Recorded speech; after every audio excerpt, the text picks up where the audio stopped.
اعوذ باللہ من الشیطان الرجیم بسم اللہ الرحمن الرحیم ولو اننا نزلنا الیہم الملائکۃ وکلمہم الموت وحشرنا علیہم کل شیء قبلا ما كانوا لیؤمنوا الا ان یشاء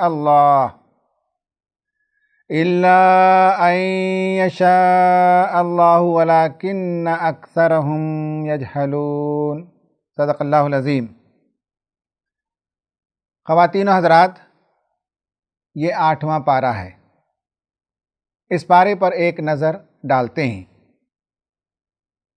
رکوع نمبر 1 سے رکوع نمبر 5 تک اس پارے کا 30% مضمون یہ ہے کہ قریش کو ایڈریس کیا گیا اور بتایا گیا کہ نبی کریم صلی اللہ علیہ وسلم جس دین کی طرف دعوت دے رہے ہیں، جس ایمان کی طرف تمہیں بلا رہے ہیں، وہ باتیں معقول ہیں اور ایک معقول آدمی انہیں قبول کرے گا یا پھر اس سے آگے سوالات کھڑے کر سکتا ہے، غور و فکر کر سکتا ہے۔ اس کے لیے آسمان و زمین میں بہت سی نشانیاں موجود ہیں، ان پر غور و فکر کرنے سے آدمی یہ بات محسوس کرے گا کہ جس رسول کی دعوت توحید پر مبنی ہے، ساری کائنات کی یہی دعوت ہے، لیکن بتایا کہ جو لوگ ضد اور ہٹ درمی پر جمے ہوئے ہوں، ان کے سامنے کتنی ہی نشانیاں کیوں نہ آ جائیں، وہ ایمان لا کر دینے والے نہیں۔ اگر ہم ان کے سامنے فرشتے نازل کرتے، مردے قبروں سے اٹھ کر ان سے بات کر لیتے، یا اور بہت سی چیزیں ان کے سامنے گروہ در گروہ گواہی دینے کے لیے کھڑا کر دیتے، تب بھی یہ ایمان لانے والے نہیں ہیں، اس لیے کہ یہ جہل کے پرستار ہیں، یہ لورڈس آف اگنورنس ہیں، یہ اندھیرے کے پجاری ہیں، یہ عقل کی روشنی میں، دلیل کی روشنی میں زندگی بسر نہیں کرنا چاہتے۔ انہوں نے ایک خود ساختہ شریعت ایجاد کر رکھی ہے اور عوام ان کی اتباع کرتی ہے، اس میں کوئی ریشنلٹی موجود نہیں ہے۔ ان کا تذکرہ اللہ سبحانہ وتعالیٰ نے فرمایا اور کہا کہ یہ جو تم شریعت لوگوں کو بیان کرتے ہو، اس کی کیا آتھینٹسٹی ہے، کون سی کتاب میں یہ لکھی ہوئی ہے؟ لاؤ اگر تمہارے پاس کوئی عقلی یا نقلی دلیل موجود ہو۔ ان میں سے کچھ لوگ ہیں جو مجرم ذہنیت رکھتے ہیں، وہ نبی صلی اللہ علیہ وسلم کے خلاف اور نبی کے جانے کے بعد آج تک آپ کی ذات سے پرخاش ہے، آپ کی ذات کو اور آپ کی تاریخ کو، آپ کی تعلیمات کو مسخ کرنے کی کوشش کرتے ہیں۔ حق سے بہت سے لوگوں کو دشمنی ہے۔ یہ مجرم حق کو نیچا دکھانے کے لیے بہت سی سازشیں چلتے ہیں، لیکن معلوم ہونا چاہیے کہ ان سازشوں کے جال میں یہ خود پھنسنے والے ہیں۔ حق کا کچھ بھی نقصان یہ لوگ نہیں کر سکیں گے۔ اور یاد رہے کہ آج دنیا میں ان کے ساتھ کچھ جمعیت ہے، ان کے ساتھ عوام ہے، ان کے ساتھ بھکت موجود ہیں، ان کے ساتھ ان کی جے جے کرنے والے موجود ہیں۔ قیامت کا دن وہ دن ہوگا جب جہنم میں ایک گروہ کو بھیجا جائے گا تو دوسرا گروہ جو وہاں موجود ہوگا ایک دوسرے کو لعنت ملامت کرنے لگیں گے۔ یہ بہت تفصیل سے مضمون آیا ہے، یہ 30% ہے۔ ناظرین، آپ اسکرین پر دیکھ سکتے ہیں کہ رکوع نمبر 6 اس میں 10 کمانڈمنٹس کا تذکرہ آیا ہے، یعنی تمہاری جو خود ساختہ شریعت ہے اس کے بجائے آؤ میں تمہیں بتاتا ہوں کہ خدا نے تمہارے لیے کیا شریعت نازل کی ہے۔ اور رکوع نمبر 7 میں جو 6% مضمون ہے اس میں بتایا گیا کہ اس قرآن کی اتباع کرو۔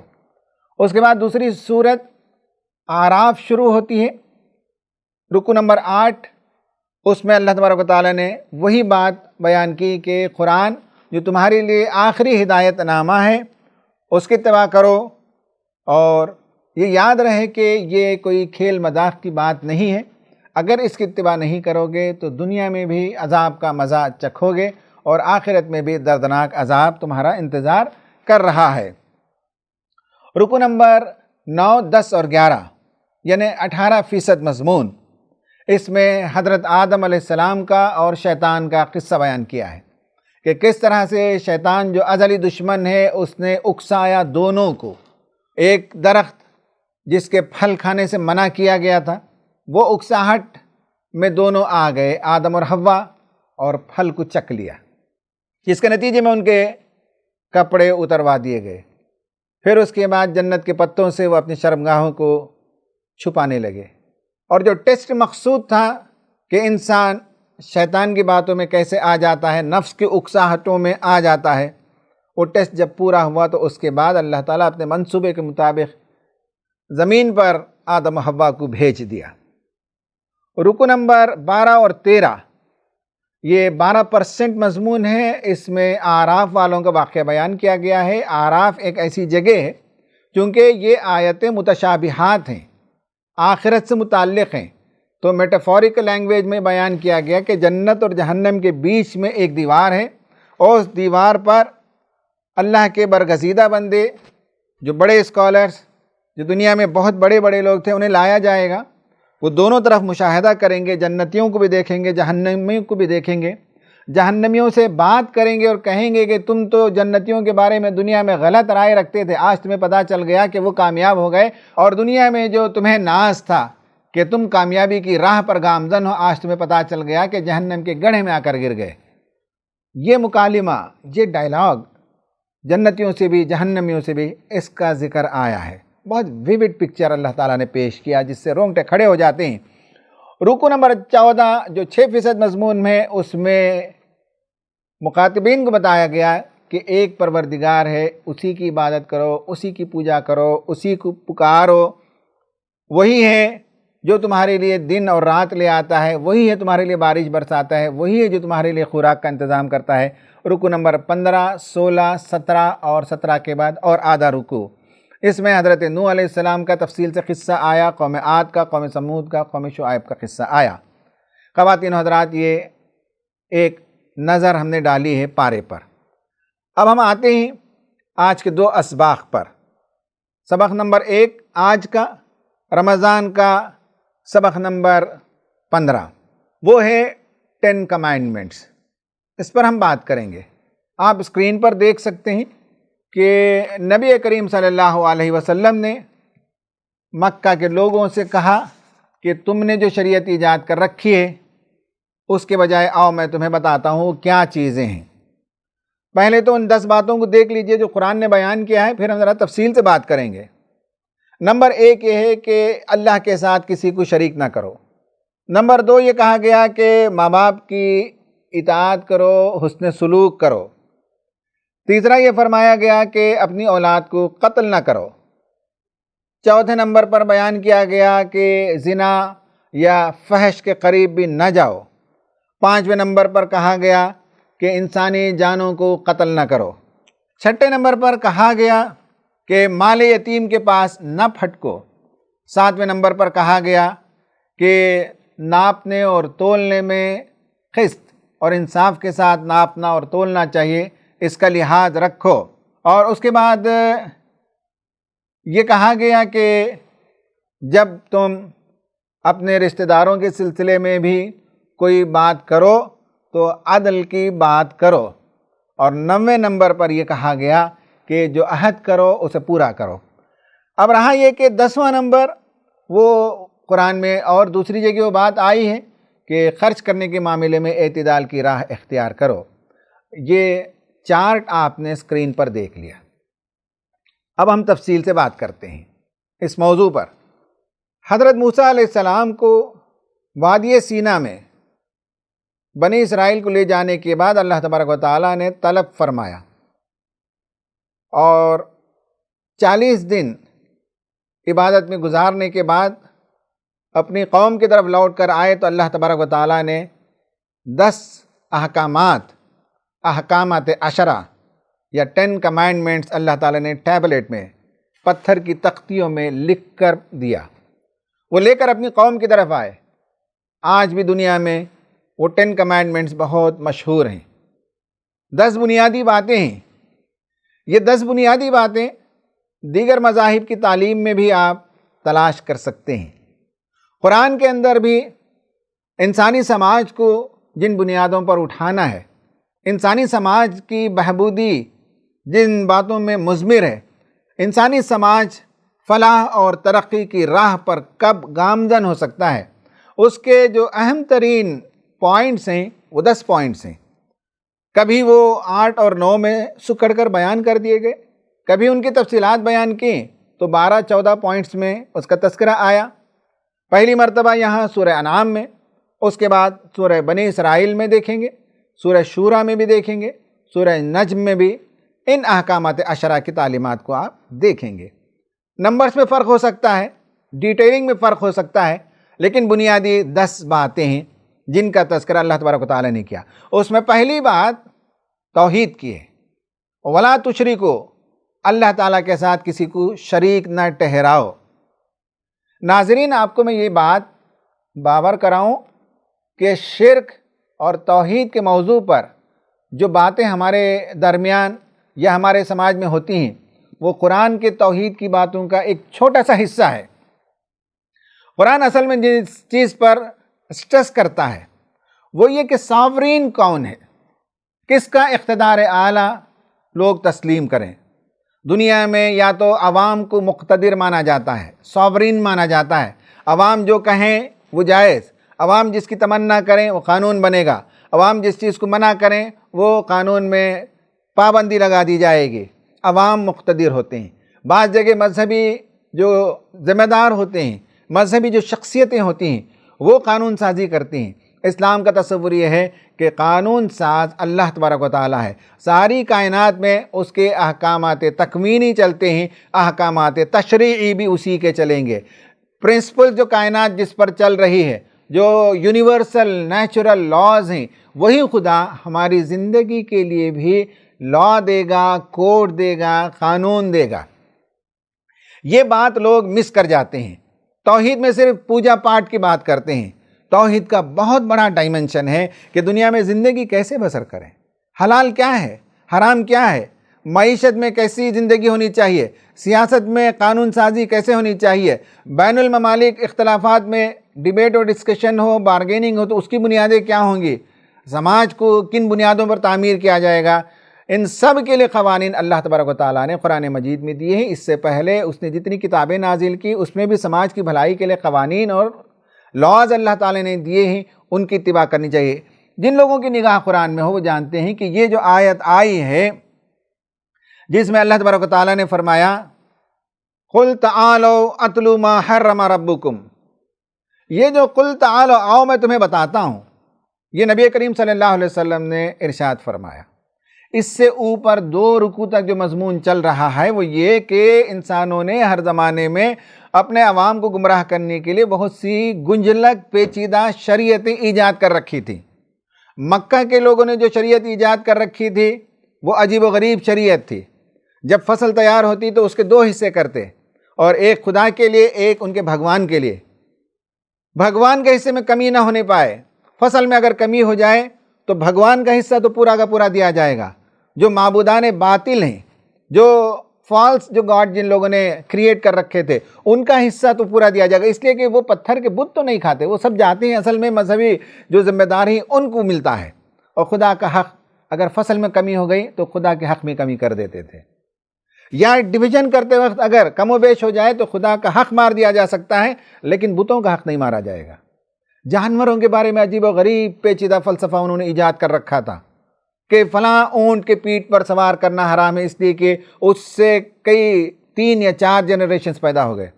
فلاں جو جانور ہے اس کے پیٹ میں جو بچہ ہے اگر وہ نر نکلے تو ہم سب کھائیں گے، اور اگر مادہ نکلے تو پھر جو ہے وہ صرف فلاں کھائیں گے، اگر اس میں سے زندہ نکلے تو وہ پنڈت کھائے گا، اور اس میں سے مردہ نکلے تو سب لوگ کھا سکتے ہیں۔ پتہ نہیں کیا کیا ایسی باریک پیچیدگیاں ہیں، پڑھتے ہیں تو سر چکر آتا ہے۔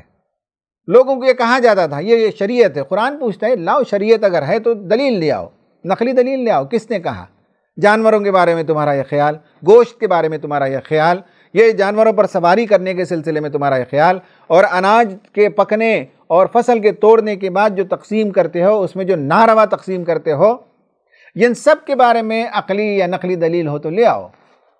کس خدا نے یہ شریعت تمہیں دی؟ اور میں تمہیں بتاتا ہوں کہ اصل میں شریعت یہ ہے کہ وہ شریعت ہے جو خدا دے، اس میں شرک نہ کرو، قانون سازی کا اختیار اپنے ہاتھ میں نہ لو، اپنے طور سے قوانین وضع نہ کرو۔ خدا نے جو قانون دیے ہیں، عبادت کے لیے بھی اس کا قانون ہے، معاملات کے لیے بھی ہے، معیشت کے لیے بھی ہے، معاشرت کے لیے بھی ہے، سیاست کے لیے بھی ہے، زندگی کے ہر پہلو کے لیے جو قوانین اس نے دیے ہیں اسی قوانین کی اتباع ہونی چاہیے، اسی قانون کے مطابق پوجا پاٹ بھی ہونی چاہیے، اسی کے قانون کے مطابق زندگی کے دیگر جو مرحلے ہیں وہ بھی پار ہونی چاہیے۔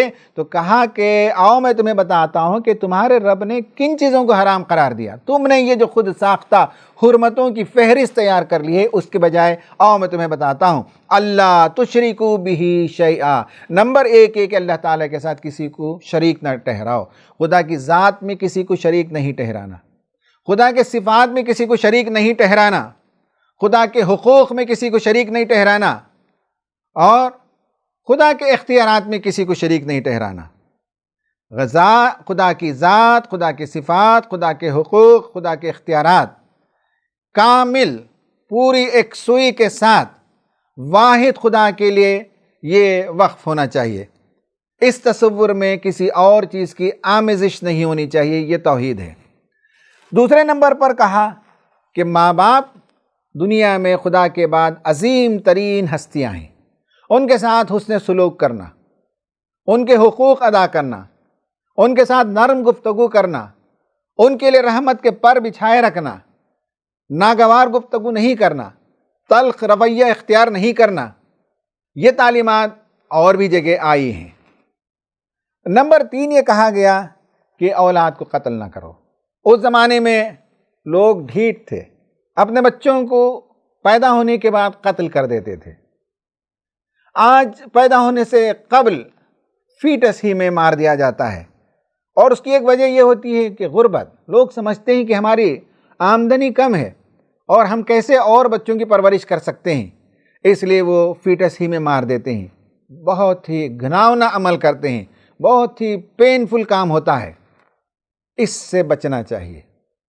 چوتھے نمبر پر کہا گیا کہ زنا یا زنا تک لے جانے والے جتنے عوامل ہیں ان سے بچو۔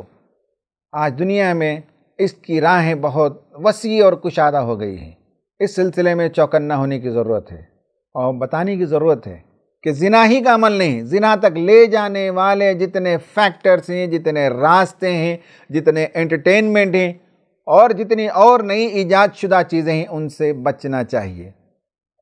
اور 5ویں نمبر پر کہا گیا کہ کسی کا قتل نہ ہو، انسانی جان کا احترام ہو۔ سماج کے اندر قتل کرنا کوئی آسان بات نہ ہو جائے، اور کوئی قاتل ملے تو اسے سخت سزا دی جانی چاہیے۔ قرآن بتاتا ہے، قصاص کا حکم دیتا ہے، تب چل کر قتل کی وارداتیں رک سکتی ہیں۔ یہ 5 قوانین تو ایک پہلی آیت میں، اور دوسری آیت میں اللہ تبارک و تعالیٰ نے اور 4 احکام دیے۔ ایک یہ ہے کہ یتیم جو سماج کا کمزور ترین حصہ ہے اس کے مال کی حفاظت کرو، اس میں خرد برد نہ کرو، یہ نمبر 6 ہے۔ نمبر 7 یہ کہ لینے میں، دینے میں، ٹرانزیکشنز میں، تولنے میں، ناپنے میں بالکل صحیح ناپ تول ہونا چاہیے۔ پوری معیشت آج جو گڑبڑا رہی ہے اس کے پیچھے کرپشن ہے، اس کے پیچھے دھوکہ ہے، اس کے پیچھے ہورڈنگ ہے، اس کے پیچھے لوگوں کی زمینوں کو، لوگوں کی جائیدادوں کو، لوگوں کی فصل کو ہڑپ لینے کے منصوبے ہوتے ہیں، ناانصافیاں ہوتی ہیں، یہ نہیں ہونا چاہیے۔ نمبر 8 یہ ہے کہ عدل کا رویہ اختیار ہونا چاہیے، انصاف کی بات کی جانی چاہیے، اور وہ انصاف کی بات کی زد اگر اپنے قریبی رشتہ داروں پر ہی کیوں نہ پڑتی ہو تب بھی انصاف سے منہ موڑنا نہیں چاہیے۔ آج آپ دیکھ سکتے ہیں جو ججمنٹس ہوتے ہیں ان میں کوئی ریٹائر ہونے والا جج ہوتا ہے، آخری دن وہ فیصلہ ایسا ہی کرتا ہے کہ اسے خود پتہ ہوتا ہے کہ یہ ناانصافی کا فیصلہ ہے، میں تو آج ریٹائر ہو رہا ہوں، میں اپنی قوم کو خوش کر دوں، اس لیے کوئی غلط فیصلہ کر کے چلا جاتا ہے، عدل نہیں کرتا۔ اسے پتہ ہے کہ جو فیصلہ وہ کر رہا ہے وہ ہر پہلو سے غلط ہے، لیکن کیا کیجئے کہ دنیا کے عہدے ہوتے ہیں، دنیا کے منصب ہوتے ہیں، دنیا میں دولت اور بہت سی اور چیزیں ہوتی ہیں جس کے لالچ میں لوگ عدل کے خلاف فیصلے کر دیتے ہیں۔ نمبر 9 پر کہا گیا کہ ایفائے عہد کرو، جو وعدہ کرو وہ پورا کرو، خدا سے کرو، بندوں سے کرو۔ خواتین و حضرات، ایکشن پلان یہ ہے کہ ان 9 یا 10ویں بات میں نے سورہ بنی اسرائیل سے لگائی ہے، اعتدال کے ساتھ خرچ کرو۔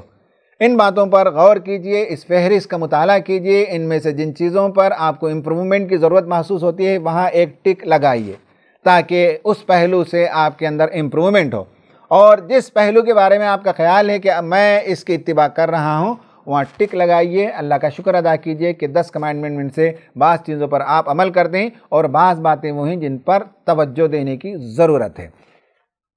اب ہم آتے ہیں دوسرا موضوع آج کا، وہ یہ ہے کہ سبق نمبر 2 اور رمضان کا لیسن نمبر 16، لوگ غلط لیڈروں کی اتباع کیوں کرتے ہیں۔ حضرات اسکرین پر دیکھیے، سورہ انعام سے آیت نمبر 116 اور 117 کو میں نے کوٹ کیا ہے۔ وَإِن تُطِعْ أَكْثَرَ مَنْ فِي الْأَرْضِ يُضِلُّكَ عَنْ سَبِيلِ اللَّهِ، اکثر و بیشتر جو لیڈرز موجود ہیں زمین پر، ان کی اگر اتباع کرو گے تو وہ تمہیں اللہ تعالیٰ کے راستے سے دور بھٹکا دیں گے۔ کیوں؟ إِن يَتَّبِعُونَ إِلَّا الظَّنَّ، ان کے پاس کوئی دلیل موجود نہیں ہے اپنی باتوں کے لیے، وہ ظن اور تخمینے، اٹکل پچو، سپرسٹیشنز، ان کی اتباع کرتے ہیں۔ اس کے برعکس کہا گیا کہ إِنَّ رَبَّكَ هُوَ أَعْلَمُ مَن يُضِلُّ عَن سَبِيلِهِ، تمہارا رب بہتر جانتا ہے کہ کون گمراہ ہے اس کے راستے سے، وَهُوَ أَعْلَمُ بِالْمُهْتَدِينَ، اور کون صحیح راستے پر ہے، اللہ تعالیٰ بہتر جانتا ہے۔ خواتین و حضرات، یہ موضوع اس لیے ہم نے ٹیک اپ کیا کہ آج کی دنیا میں بہت بڑا ایشو ہے کہ لوگ کلیکٹیوزم کی طرف آگے بڑھ رہے ہیں۔ لوگوں کو قوم کی بنیاد پر، نسل کی بنیاد پر، رنگ کی بنیاد پر، زبان کی بنیاد پر، عصبیت کی بنیاد پر جمع کیا جا رہا ہے، اور وہ حق کو دیکھنے سے انکار کرتے ہیں، گمراہی کے راستے پر وقت ٹوٹ چلے جاتے ہیں، اپنے لیڈروں کی اتباع کرتے ہیں۔ افسوس کی بات یہ ہے کہ ان کے لیڈرز غلط ہوتے ہیں، ان کے لیڈرز کے پاس اپنے نظریے کے لیے کوئی علمی دلیل، کوئی عقلی دلیل نہیں، کوئی خدائی دلیل نہیں، اور وہ ایسے نظریات ہوتے ہیں جس سے انسانی سماج کو پھاڑا جاتا ہے، انسانیت کے اندر تفریق پیدا کی جاتی ہے۔ ایسے نظریے کے پیچھے لوگ آج بھاگے چلے جا رہے ہیں، جس سے خود وہ اپنی ذات کا نقصان، اپنے سماج کا نقصان، اپنے ملک کا نقصان کریں گے، اپنی دنیا کا نقصان کریں گے، اپنے آخرت کا نقصان کریں گے۔ اس لیے قرآن نے بار بار متنبہ کیا کہ دیکھو، اپنے لیڈروں کی اندھی تقلید نہ کرو، اپنے لیڈروں کے پیچھے مت بھاگے چلے جاؤ، سوال کرو، غور کرو ان کی باتوں کو، اس لیے کہ اکثر و بیشتر نفسانی خواہشات کے وہ بندے ہوتے ہیں، اپنی خواہشات کے وہ پجاری ہوتے ہیں، اور وہ چاہتے ہیں کہ اپنی دنیا چمکانے کے لیے تمہیں گمراہ کر دیں اور خدا کے راستے سے تمہیں دور کر دیں۔ اس لیے قرآن نے بار بار متنبہ کیا۔ خواتین و حضرات، ایک پہلو جو قرآن میں کئی جگہ آیا ہے، وہ ایک منظر ہے، وہ ایک دردناک سین ہے جو پیش کرتا ہے۔ وہ یہ ہے کہ قیامت میں جب فیصلہ ہو جائے گا، اچھے لوگ جنت میں چلے جائیں گے، برے لوگوں کو گروہ در گروہ جہنم میں پہنچایا جائے گا، اس وقت کی منظر کشی قرآن کرتا ہے۔ اسکرین پر آپ دیکھ سکتے ہیں، قرآن ہمیں بتاتا ہے کہ وہ وقت کتنا دردناک ہوگا، وہ کیسا وقت ہوگا۔ قال ادخلوا فی امم قد خلت من قبلکم من الجن والانس فی النار، جب جہنم میں انہیں جھونک دیا جائے گا، گروہ در گروہ، جنات کے بھی اور انسان کے بھی، تو اس وقت کلما دخلت امت لعنت اختہا، ایک گروہ جب جہنم میں جائے گا تو اس سے پہلے ایک اور گروہ وہاں موجود ہوگا، آنے والا گروہ وہاں موجود گروہ پر لعنت کرے گا، اور ایک دوسرے کے درمیان تو تکار کی نوبت ہوگی، جوتیوں میں دال بٹے گی، لعنت ملامت کرنے لگیں گے، حتیٰ کہ خدا سے وہ التجا کرنے لگیں گے کہ اے رب، اے پروردگار، آج ان لوگوں کو دوہری سزا دینا جنہوں نے ہمیں گمراہ کیا۔ اللہ تعالیٰ کہے گا نہیں، دونوں کو دوہری سزا دی جائے گی، انہوں نے گمراہ کیا اور تم گمراہ ہوئے، اور تم نے بعد میں آنے والی نسلوں کو گمراہ کیا اور وہ گمراہ ہوئے، اس لیے تم سب کو دوہری سزا دی جائے گی، ڈبل پنشمنٹ ملے گا۔ اللہ اللہ، غور کرنے کی بات ہے۔ دنیا میں ایک دوسرے کے قریبی اور جگری دوست، ایک دوسرے کے لیے قربانیاں دینے والے، ایک دوسرے کی تعریف میں لکھنے والے، بولنے والے، دوڑ دھوپ کرنے والے، آخرت میں ایک دوسرے کے لیے دشمن بن جائیں گے، ایک دوسرے کے لیے لعنت ملامت کرنے لگیں گے۔ فالٹی لیڈرز کی اتباع کرنے کا نتیجہ یہ ہے کہ دنیا میں بھی تباہی آئے گی اور آخرت میں بھی وہاں لڑائی کی نوبت، لعنت کی نوبت آئے گی۔ قرآن ہمیں بتاتا ہے کہ کیوں لوگ ایک دوسرے کی اتباع کرتے ہیں۔ اسکرین پر آپ دیکھ سکتے ہیں، ایک تو یہ ہے کہ دو اوبے آؤٹ آف کوگنیٹو ڈسوننس، غور و فکر نہیں کرنے کے نتیجے میں ایک اپنے لیے خیال رکھتے ہیں، ایک دوسروں کے بارے میں خیال رکھتے ہیں۔ میڈیا پروپیگنڈا، جو اس زمانے میں بھی نبی کریم صلی اللہ علیہ وسلم کے زمانے میں نبی کریم صلی اللہ علیہ وسلم کی دعوت کے خلاف جھوٹا پروپیگنڈا کیا جاتا تھا، حج کے زمانے میں جھوٹا پروپیگنڈا کیا جاتا تھا، کانا پھوسی کی جاتی تھی، اور آج جو ہے ٹیکنالوجی کے زمانے میں پروپیگنڈا کے ذریعے سے حق کو نیچا دکھانے کی کوشش کی جاتی ہے۔ ایجوکیشن کا سسٹم بھی ایسا بنایا گیا ہے، وہ ہماری کنڈیشننگ کرتا ہے، ہماری نئی نسلوں کی ذہن سازی کرتا ہے، جس کے نتیجے میں حق سے متنفر ہوتے ہیں اور غلط لیڈروں کو ایولوجائز کر کے بڑھا چڑھا کر انہیں پیش کیا جاتا ہے۔ اسٹیٹس کو بیس، جو جیسا ہے وہ ٹھیک انہیں لگتا ہے، اور اگر اس کے بجائے کوئی اور دوسرا نظام آئے گا تو ہم اپنے خواہشات نفس کی اتباع نہیں کریں گے، یہ انہیں ڈر لاحق ہوتا ہے۔ نمبر 5 یہ ہے کہ سرویلنس، لوگوں کی ذاتی زندگی تک پر کیمرہ لگا کر دیکھا جاتا ہے، تو اس طرح سے جتنا سرویلنس بڑھے گا اتنا لوگ اپنے غلط لیڈروں کی اتباع کریں گے، ان کی آزادی ختم ہو جائے گی۔ اور آخر میں یہ ہے کہ آپ دیکھتے ہیں کہ بعض مرتبہ قتل و غارت گری ہوتی ہے اور بہت سے غلط فیصلے ہوتے ہیں، جس سے افراد کا بھی، سماج کا بھی، ملک کا بھی نقصان ہوتا ہے، لیکن ایسے سخت دل شقی القلب لوگ ملیں گے جو غلط کاموں کی بھی توجیہ کرتے ہیں، جسٹیفیکیشن کرتے ہیں۔ کوگنیٹو ڈسوننس کیا ہے؟ یعنی یہ ہے کہ انسان دو رائے رکھتا ہے، دو سوچ رکھتا ہے بیک وقت، اپنے لیے ایک سوچ اور اسی موضوع پر دوسروں کے لیے ایک سوچ ہو۔ یعنی یہ کہ اس کی 2-3 مثالیں میں آپ کو بتا رہا ہوں جو کانٹراڈکٹری یا متضاد خیالات کا مجمع ذہن میں جمع کر رکھتے ہیں۔ ان میں سے ایک مثال ہے میٹ پیراڈاکس۔ بہت سے لوگ ہوتے ہیں جو گوشت کے بارے میں باتیں تو کچھ اور کریں گے، دنیا کو باور کرائیں گے کہ صاحب وہ بہت ہی ویجیٹیرین ہیں، لیکن پرائیویٹ مجلسوں میں بیٹھیں گے تو گوشت خور ثابت ہوں گے۔ کچھ لوگ ہوں گے جو انیمل رائٹس کے لیے دنیا میں لڑائی لڑیں گے، لیکن ان کے جوتے، ان کے بیلٹس، ان کے پرس، ان کے سوٹ کیسز سب انیمل لیدر سے، ہائٹ سے، سکن سے بنے ہوئے ہوں گے۔ کچھ لوگ ہیں جو کاؤ پر پولیٹکس کریں گے اور گاؤں کو ماتا ثابت کریں گے، لیکن یہ ہے کہ وہیں بیف ہے اس کا ایکسپورٹ کریں گے اور بہت بڑی بڑی انڈسٹریز چلائیں گے۔ کچھ لوگ ہوں گے جو کرپشن کے خلاف شاندار تقریریں کریں گے، لیکن خود کرپٹ ہوں گے اور لاکھوں کروڑوں روپے کا گھپلہ انہوں نے اپنی زندگی میں کیا ہوگا۔ یہ کوگنیٹو ڈسوننس کہتے ہیں۔ یعنی یہ ہے کہ لوگ بعض مرتبہ دو متضاد خیالات اپنے ذہن میں جمع کر کے رکھتے ہیں، اپنے لیے ایک بات، دوسروں کے لیے ایک بات، پبلک میں ایک بات، پرائیویٹ میں ایک بات، اور نظریاتی ایک بات، کمانے کے لیے ایک دوسری بات۔ یہ سب جو وجوہات ہیں جس کے نتیجے میں لوگ غلط لیڈروں کی اتباع کرتے ہیں، ایک کوگنیٹو ڈسوننس ہوتا ہے۔